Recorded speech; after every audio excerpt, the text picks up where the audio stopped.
Hello friends, good evening ಎಲ್ಲರಿಗೂ. ನಾನು ನವರಾತ್ರಿನ start ಮಾಡ್ತಾಯಿದ್ದೀನಿ.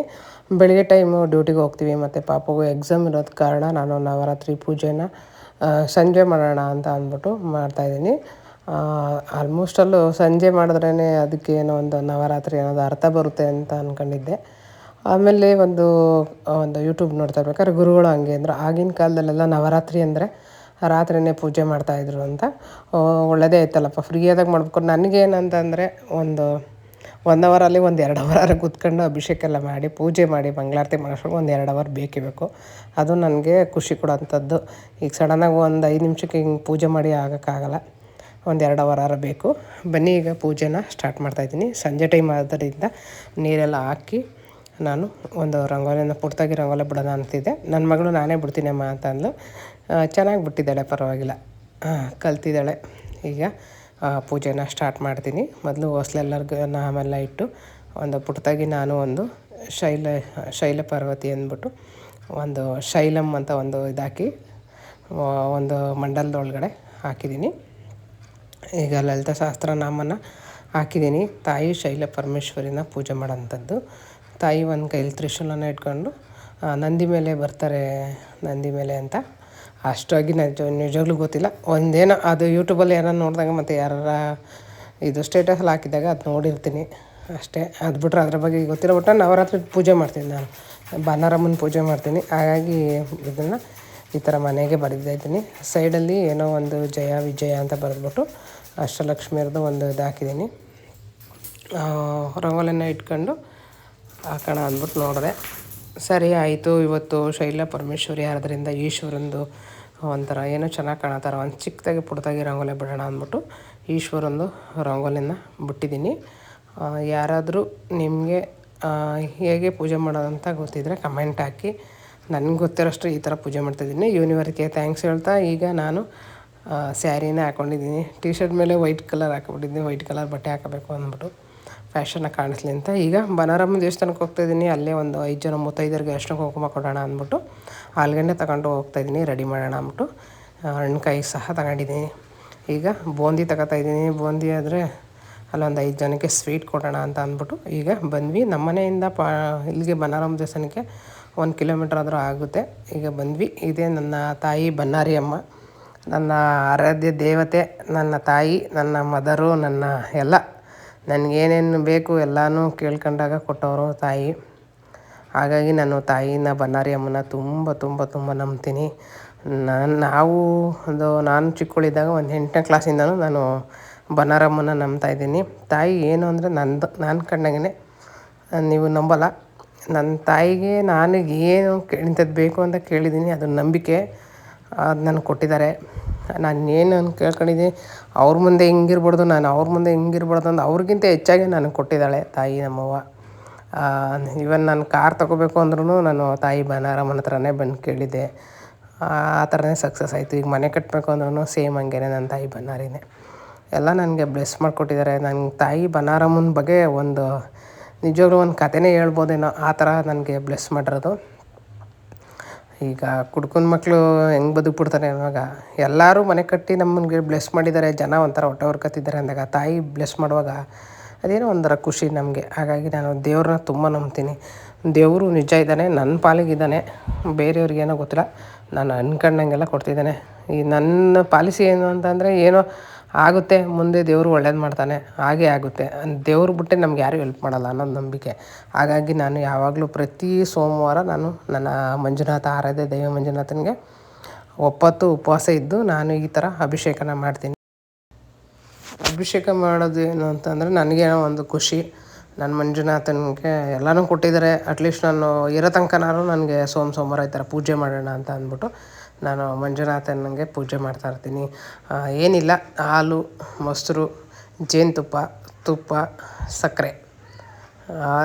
ಮಂಜುನಾಥನಿಗೆ ಇಷ್ಟವಾದದ್ದು ಏನಾದರೂ ಮೊಸರನ್ನ ನೈವೇದ್ಯಕ್ಕೆ ಇಡ್ತೀನಿ. ಈ ಥರ ಪ್ರತಿ ಸೋಮವಾರ ನಾನು ಎಷ್ಟೇ ಬ್ಯುಸಿ ಇರಲಿ, ಏನಾರು ಆಗಲಿ, ಅದು 10 ಗಂಟೆ ರಾತ್ರಿ ಆಗಲಿ ನಾನು ಮಾಡಿಬಿಟ್ಟೆ ಮಲ್ಕೋಬೇಕು ಅನ್ನೋದೊಂದು ಖುಷಿ.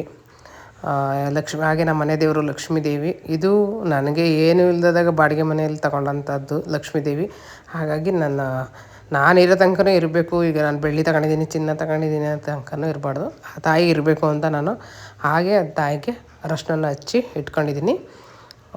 ಎಲ್ಲರೂ ಏನು ಮೆಡಿಕಲ್ ಇರ್ತೀಯ, ಎಜುಕೇಟೆಡು, ಇಷ್ಟೊಂದು ದೇವ್ರು ಮಾಡ್ತೀಯಲ್ಲ ಅಂತಾರೆ ಫ್ರೆಂಡ್.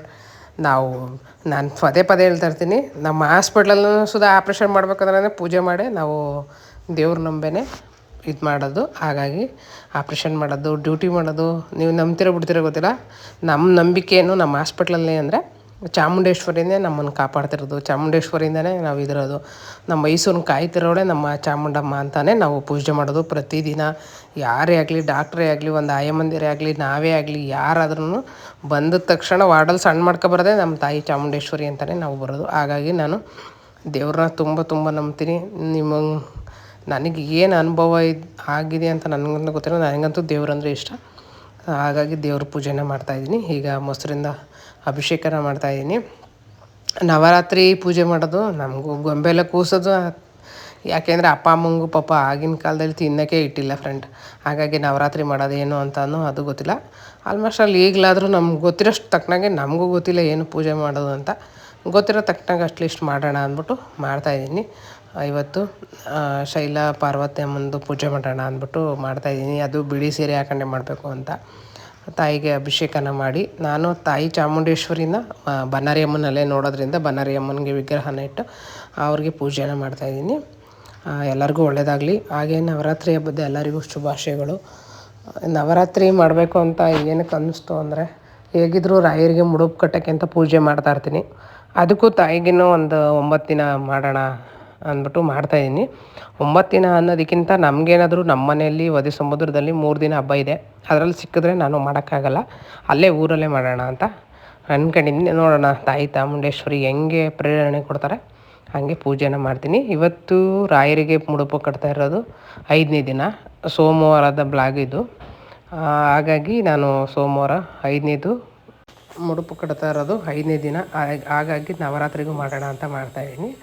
ಇವತ್ತು ಸಕ್ಕರೆ ಏನಕ್ಕೆ ಹಾಕ್ತಾಯಿಲ್ಲ ಅಂದರೆ, ಬೆಲ್ಲನ ಹಾಕಬೇಕು ತಾಯಿಗೆ. ಇವತ್ತು ಏನೋ ಸಕ್ಕರೆ ಯೂಸ್ ಮಾಡೋಂಥದ್ದು, ಉಪವಾಸ ಇರೋರು ಉಬ್ಬೋದು. ನಾನು ರಾತ್ರಿ ಈಗ ಪೂಜೆ ಮಾಡೋದ್ರಿಂದ ರಾತ್ರಿ ಉಪವಾಸ ಇರೋಣ ಅಂತ ಅಂದ್ಬಿಟ್ಟು ಅವಲಕ್ಕಿನ ತಿಂದು ಮಲ್ಕೋತೀನಿ.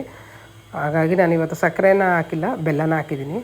ಬೆಲ್ಲಕ್ಕೆ ಅಭಿಷೇಕನ ಮಾಡೋಣ ಅಂದ್ಬಿಟ್ಟು ಬೆಲ್ಲದ ಇದು ಹಾಕ್ತಾಯಿದ್ದೀನಿ.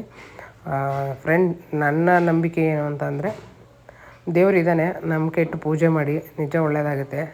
ಮನುಷ್ಯರ ಹತ್ರ ಹೇಳ್ಕೊಂಡ್ರೆ ಫ್ರೆಂಡ್ ನಿಮ್ಮನ್ನು ಕೇಳ್ತಾರೆ ಅಷ್ಟೇ, ಸಮಾಧಾನವಾಗಿ 4 ಮಾತಾಡ್ತಾರೆ, ಹಿಂದೆಗಡೆಯಿಂದ ಇನ್ನೂ ಒಂದು ಮಾತಾಡ್ತಾರೆ. ದೇವರು ಹಿಂಗೆ ಇರಲ್ಲ, ಚೆನ್ನಾಗಿರ್ತೀವಿ ಅಂತ ನಾವು ಅಂದ್ಕೋಬೇಕು. ಆದಷ್ಟು ದೇವ್ರ ಹತ್ರನೇ ಕೇಳ್ಕೊಳ್ಳಿ, ದೇವ್ರ ಹತ್ರನೇ ಹೇಳ್ಕೊಳ್ಳಿ. ನನ್ನ ಅನುಭವದಲ್ಲಿ ಯಾರಿಗೂ ಆಗಲ್ಲ. ನಾವು ನಮಗೆ ಆಗಬೇಕು, ನಾವು ನಮ್ಮ ಗಂಡಂಗೆ ಆಗಬೇಕು, ಗಂಡ ಹೆಂಡ್ತಿಗೆ ಆಗಬೇಕು. ಪ್ರಪಂಚ ಹೆಂಗಾಗ್ಬಿಟ್ಟಿದೆ ಅಂದರೆ ಫ್ರೆಂಡ್, ನಾವು 4 ಜನಕ್ಕೆ ಹೆಲ್ಪ್ ಮಾಡ್ತೀವಿ ಅಂದರೆ ಅದೇನೋ ಇದರಿಂದನೇ ತಗೋತಾರೆ. ತೊಗೊಂಡಾದ್ಮೇಲೆ ಅವ್ರು ಯೂಸ್ ಮಾಡ್ಕೊಂಡಾದ್ಮೇಲೆ ಹೇಳ್ತಾರೆ ಅವ್ರು ಏನೂ ಮಾಡಿಲ್ಲ ನಮಗೆ ಅಂತಾರೆ. ಹಾಗಾಗಿ ನಾವು ಆದಷ್ಟು ಮಾಡಬೇಕಾ, ಪ್ರಾಣಿಗಳಿಗೆ ಹಾಕಬೇಕು. ಪ್ರಾಣಿಗಳಿಗೆ ಯಾವ್ದಾರು ನಿರ್ಗತಿಕರಿಗೆ, ನಮ್ಗೆ ಗೊತ್ತೇ ಇಲ್ಲದ ಜನಗಳಿಗೆ ಹೆಲ್ಪ್ ಮಾಡಬೇಕು. ನಿಜವಾಗ್ಲೂ ಯಾರು ಸ್ವಂತ ಜನಕ್ಕೆ ಅಂತೂ ಹೆಲ್ಪ್ ಮಾಡೋಕೆ ಹೋಗ್ಬಾರ್ದು. ಹೆಲ್ಪ್ ಅಂತ ಹೋದಾಗ ಹೆಲ್ಪ್ ಅಂತ ಮಾಡಿಸಿರ್ತಾರೆ, ಆಫ್ಟರ್ ಏನೋ ಒಂದು ಉದ್ದೇಶ ಹೇಳ್ತಾರೆ. ಹಾಗಾಗಿ ನಾನು ತುಂಬ ನಮ್ಮವರು ಅಂತ ಹೋಗಿ ನೊಂದೇ ಜಾಸ್ತಿ ನೋವು ಪಟ್ಬಿಟ್ಟಿದ್ದೀನಿ. ಈಗಿನ ಕ್ಷಣಕ್ಕೆ ನಾನು ಯಾರೂ ನಂಬೋದು ಬೇಡ ಅಂತಲೂ ಅಂದ್ಕೊಬಿಟ್ಟಿದ್ದೀನಿ ಫ್ರೆಂಡ್. ದೇವರಿದ್ದಾನೆ, ದೇವರೇ ಸಾಕು. ನನ್ನ ಗಂಡ ಇದ್ದಾರೆ, ನನ್ನ ಮಗಳಿದ್ದಾರೆ, ನನ್ನ ಮಗ ರಾಯನ್ ಸೂರ್ಯ. ಎಲ್ಲದಕ್ಕಿಂತ ಹೆಚ್ಚಾಗಿ ನಮಗೆ ಅಂತಲೇ ನಮ್ಮ ಗುರು ರಾಯರಿದ್ದಾರೆ, ಮಂಜುನಾಥ ಇದ್ದಾರೆ, ಎಷ್ಟು 300 ಮುಕ್ಕೋಟಿ ದೇವರು ಫ್ಯಾಮಿಲಿನೇ ಇದ್ದಾರೆ ಫ್ರೆಂಡ್. ದೇವರು ನೋಡಿ, ನಂಗಂದ ತಕ್ಷಣ ನನ್ನ ತಾಯಿ ಹೆಂಗೆ ಹೂವು ಕೊಟ್ಟಿದ್ದು, ಏನು ಹೇಳ್ಕೊಳಕ್ಕಾಗ್ದಿರಂದ ತಾಯಿ ಹತ್ರ ಹೇಳ್ಕೊಂಡ್ರೆ ತಾಯಿ ನನಗೆ ವರನೇ ಕೊಡ್ತಾರೆ. ಬನ್ನಿ ಫ್ರೆಂಡ್, ಈಗ ನಾನು ತುಳಸಿ ತಾಯಿಗೆ ಪೂಜೆ ಮಾಡ್ತಾಯಿದ್ದೀನಿ. ನಿಸರ್ಗನ ಪೂಜೆ ಮಾಡಬೇಕು. ನಿಜವಾಗ್ಲೂ ನಿಮ್ಗೇನು ಅನಿಸ್ತೋ ಏನೋ ಗೊತ್ತಿಲ್ಲ, ತುಳಸಿ ಅಮ್ಮನ ಜೊತೆ ಮಾತಾಡಿ. ಖಂಡಿತ ತುಳಸಿ ಅಮ್ಮ ನಿಮ್ಗೇನು ಅನಿಸುತ್ತೋ ಅದು ಸಾಮಾನ್ಯ ಗಿಡ ಅಂತ ಅಂದ್ಕೊಂಡಿರ್ಬೋದು, ಬಟ್ ಅದು ತುಂಬ ಪವರ್ಫುಲ್ಲು. ನಮ್ಮ ಮನೇಲಿ ಇರೋಂಥದ್ದು ಇದು. ಏನಿತ್ತು, ಬೆಟ್ಟದ ನೆಲ್ಲಿಕಾಯಿ ಗಿಡ, ಮತ್ತು ಈ ಕಡೆ ಬೇವಿನ ಮರ ಬಂದಿದೆ, ಈ ಕಡೆ ತುಳಸಿ. 3 ಎಷ್ಟು ಚೆನ್ನಾಗಿ ಇದೆ ಅಂದರೆ ನಿಜವಾಗ್ಲೂ ದೇವರಿದ್ದಾನೆ ಅನ್ನೋದಕ್ಕೆ ಇದೆ ಸಾಕ್ಷಿ ಅನಿಸ್ಬಿಡ್ತದೆ. ಇದು ತುಳಸಿ ಗಿಡ, ಅದು ತುಂಬ ಎತ್ತರವಾಗಿ ಬೆಳೀತಾ ಇದೆ. ಹಾಗೆ ಬೇವಿನ ಸೊಪ್ಪು, ಮತ್ತು ಇದಕ್ಕೆಲ್ಲ ನಾನು ಭೂಮಿ ಮೇಲೆ ಬರಲಿ ಅಂತ ಅಂದ್ಬಿಟ್ಟು ಭೂಮಿಗೆ ಹಾಕಿದ್ದೀನಿ. ಪಾಟ್ಗೆ ಮನೆ ಮುಂದೆ ಒಂದು ಚಿಕ್ಕದು ಹಾಕೊಂಡಿದ್ದೀನಿ. ಅರ್ಶಿನ ಕುಂಕುಮನ ಇಟ್ಟು ಹಾಲು ಅಭಿಷೇಕ ಮಾಡಿ ಹೂವನ್ನ ಇಟ್ಟು ಪೂಜೆ ಮಾಡ್ತೀನಿ. ನವರಾತ್ರಿಲಿ ನಮ್ಗೇನು ಬೇಕು ಎಲ್ಲ ತಾಯಿ ಹತ್ರ ಕೇಳ್ಕೊಂಡು ಖಂಡಿತ ಪೂಜೆ ಮಾಡಿ. ಏನೂ ಆಗಲಿಲ್ಲ ಅಂದರೆ ಫ್ರೆಂಡ್, ನಾವು ಹೆಣ್ಣು ಅವರು ಹೆಣ್ಣು, ನಾವು ಹೆಣ್ಣು ತಾಯಿನೂ ಹೆಣ್ಣು. ಚಾಮುಂಡೇಶ್ವರಿ ಅವತಾರ. ನೀವು ಹಂಗೆ ಮಾಡಬೇಕು ಹಿಂಗೆ ಮಾಡಬೇಕು ಗೊಂಬೆ ಕೂರಿಸ್ಬೇಕು ಏನಿಲ್ಲ. ತಾಯಿ ಎಸ್ಕೊಂಡು ಅಮ್ಮ ಚಾಮುಂಡಿ ಅಂತಲೇ ನಿಮ್ಮ ಮನೆ ದೇವ್ರಿಗೆ ಪೂಜೆ ಮಾಡಿ. ಖಂಡಿತ ಒಳ್ಳೆಯದಾಗುತ್ತೆ. ಅವರು ಏನೇನಾಗಬೇಕು, ರಾಜರು ಥರ ಮಾಡಬೇಕು, ದೊಡ್ಡವ್ರ ಥರ ಮಾಡ್ತಾಯಿರ್ತಾರೆ. ನಮ್ಮ ಅನಿಸಿಕೆ ನಾವೇನು ಅಂದರೆ, ನಾವು ದೊಡ್ಡವರೇ, ನಾವು ಪೂಜೆ ಮಾಡ್ತೀವಿ ಅಂತ ಅಂದ್ಕೊಂಡೆ ಪೂಜೆ ಮಾಡಬೇಕು. ಹಾಗಾಗಿ ನಾನು ಹಂಗೆ ಅಂದ್ಕೊಂಡೆ ಪೂಜೆ ಮಾಡ್ತಾಯಿದ್ದೀನಿ. ಆಲ್ಮೋಸ್ಟ್ ಅಲ್ಲೆಲ್ಲರೂ ಒಳ್ಳೇದಾಗೇ ಆಗುತ್ತೆ. ಎಲ್ಲರಿಗೂ ಹಾಗೆ ಒಳ್ಳೆಯದಾಗಲಿ. ಇದೇ ಬೇವಿನ ಸೊಪ್ಪು, ಇದೇ ನಮ್ಮ ತುಳಸಿ ಅಮ್ಮ. ಇದು ಮನೆ ಹತ್ರ ಪುಟ್ಟದಾಗಿ ಈಗ ಹಾಕೊಂಡಿದ್ದೀನಿ ಪಾಟ್ಗೆ. ಪೂಜೆನ ಮಾಡ್ತಾಯಿದ್ದೀನಿ. ನಾನು ಕೇಳೋದು ಏನಪ್ಪ ಅಂದರೆ, ನಮಗೆ ಪೂಜೆ ಮಾಡೋಕ್ಕೆ ಬರೋಲ್ಲ ಅಂತ ನೀವೇ ಅಂದ್ಕೊಂಡ್ರೆ ಅದು ನಿಜ ಬರೋಲ್ಲ. ಟ್ರೈ ಮಾಡಿ, ಬರುತ್ತೆ, ಖಂಡಿತ ಒಳ್ಳೆಯದಾಗುತ್ತೆ. ಈಗ ರಾಯರಿಗೆ ಮುಡುಪು ಕಟ್ತಾಯಿದ್ದೀನಿ. ಇದು 5ನೇ ಮುಡುಪು. 5ನೇ ಮುಡುಪಲ್ಲೇ ನನಗೆ ಒಂದು ಒಳ್ಳೆಯ ಇದಾಗಿದೆ. ಅದನ್ನು ಏನು ಅಂತ 9ನೇದರಲ್ಲೇ ನೋಡಬೇಕು, ಹೇಳಬೇಕು. ಯಾಕೆಂದರೆ ಅದು ಸಸ್ಪೆನ್ಸ್ ಎಲ್ಲ ಇದಾಗ್ಬಿಡ್ತದೆ ಅಲ್ವಾ ಫ್ರೆಂಡ್. ನಿಜ, ದೇವರು ನಾವು ಕಷ್ಟಪಟ್ಟಿದ್ದು ಏನೋ ಅದೆಲ್ಲ ನಿಜವಾಗ್ಲೂ ನಮಗೆ ಖಂಡಿತವಾಗ್ಲೂ ಸಿಗುತ್ತೆ. ನನ್ನ ಅನುಭವ.